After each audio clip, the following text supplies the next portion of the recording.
Oh, man. Good morning. Happy Easter to everyone out there. I hope you get to spend time with family today.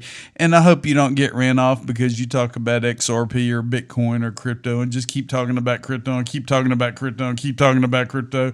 You know, I did that for years and everybody got tired of hearing about crypto. Well, now my entire family knows what crypto is. They are invested in crypto and I don't have to talk about it anymore because they know exactly what it is. So welcome back to the show. Welcome back to this happy Easter Sunday.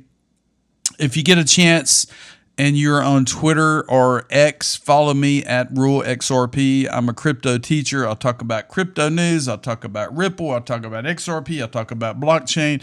I have interviews. I really enjoy what I do, and we're going to go ahead and get into it. So today's paid sponsor is iTrustCapital. And why is iTrustCapital such a big deal? Well, because it's institutional grade custody. You don't have to worry about hacks. You don't have to worry about getting scammed by these stupid text messages and phone calls and emails and everything you get on a daily basis, because everything is kept in institutional grade custody with iTrustCapital, people. It's easy to sign up. It's easy to fund your account. And here are the institutional grade custodians. These are the major players: Fidelity Digital Assets, Wells Fargo, Fireblocks, Coinbase Prime. They are all institutional grade secure custodians for your crypto. Check it out. Click on the link below. Get a $100 funding bonus when you fund your account. And tell them James Rule XRP sent you by. Briefly, we're going to look at the numbers. They're down a little bit. XRP is about 66.8. Ethereum's a little above 2,000. XRP is $1.29. And look at BNB. BNB is $589. Incredible number for BNB. Let's go ahead and get into the news. So, breaking: is clarity looming? April 3rd, 2026, from ChartNerd, a Congressional Research Service report highlights SEC crypto guidance as a Clarity Act advances. In the report, the CRS, Congressional Research Service, details the SEC's guidance clarifying when crypto assets are securities under the Howey test. And I went in and I pulled it up and I drug it a step further. I pulled up the actual documentation at congress.gov, and it states that this legal sidebar provides background related to the guidance, reviews the key components of the guidance, and discusses issues that may be of interest to Congress, which is considering legislation that aims to clarify the respective jurisdictions of the SEC and CFTC over crypto markets. Digital commodities. The guidance indicates that a digital commodity is a crypto asset that is intrinsically linked to derives value from a programmatic operation of a crypto system that is functional, as well as supply and demand dynamics, rather than from the expectation of profits from the essential managerial efforts of others. Man, that's a long sentence.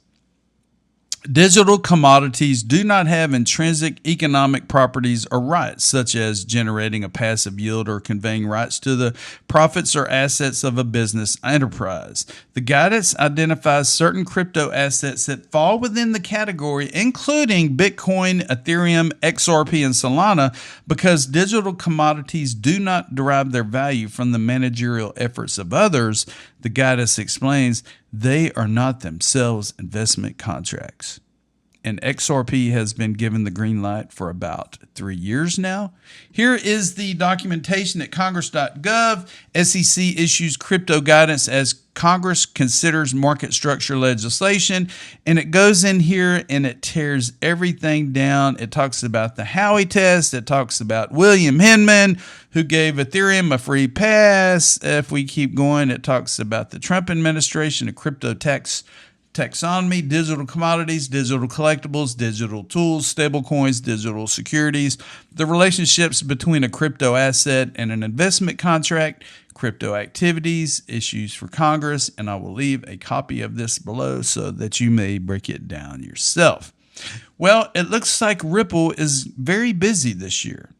They are attending Worldwide events, people. They're attending worldwide events. April 7th, XRP Tokyo. April 14th, Ripple Roadshow in Paris.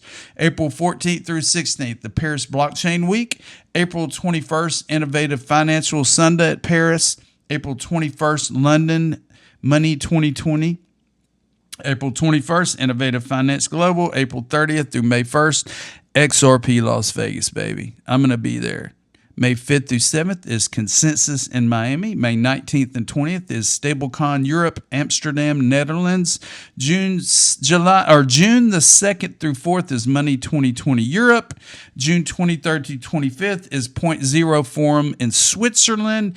And October 27th through 29th is going to be Ripple Swell / Apex in New York City, New York. And I'm hoping and praying that I'm going to be able to attend that one, because it's not only going to be Ripple Swell with the banks, with the financial institution, it is going to be Apex, which has all the developers, all the brains, all the creators of these amazing ecosystems that are being built on blockchain.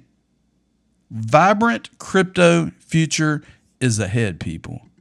Vibrant crypto futures ahead. So I went into AI. I did a deep dive with Super Grok, and I said, well, tell me how Ripple Labs ties to Swift. And if you don't know, Swift is like the 50, 60-year-old banking old school system that moves money in days versus seconds with the blockchain. Well, here's how Ripple Labs ties to Swift. Hybrid power for global payments 2026. The hybrid connection, Ripple Labs and Swift. You got Ripple Treasury plus Swift certified partner system. Ripple Labs, Ripple Treasury, on-demand liquidity, ODL settlements with XRP. Swift Alliance Lite 2 platform hosted by Ripple. Seamless integration, Swift messaging plus Ripple blockchain settlement. Faster, cheaper cross-border payment, supports ISO 20022.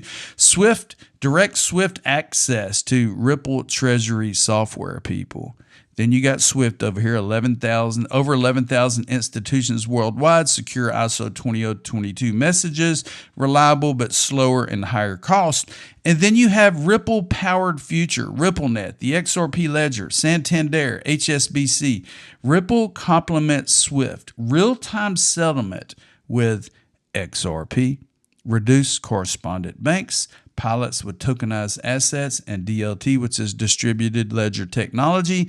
Together, the best of both worlds, traditional trust plus blockchain speed, people. It's coming. And I love this colorful illustration right here.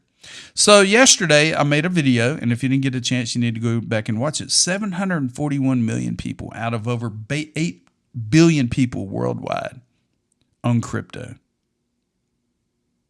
741 million people worldwide own crypto. Where are we going to be in the next year or next 5 years? Is there going to be half of the population, 4 billion people own crypto?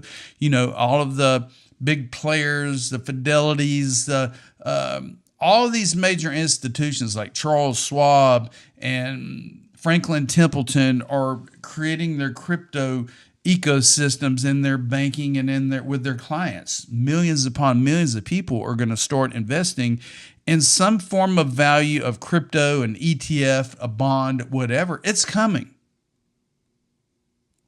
It's coming, people. And even 401ks, you are going to be able to invest in digital assets and cryptocurrencies and different types of investment strategies in your retirement accounts, in your 401ks. That's your current job.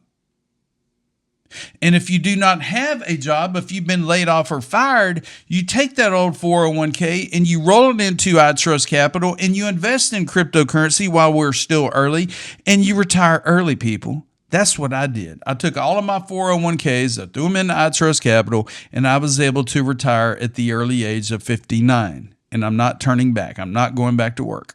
So be sure to subscribe to the James Earl Crypto Show. Have a lovely and beautiful Easter Sunday. We'll see you soon. Let's have a great week. And don't forget, people, I told you so.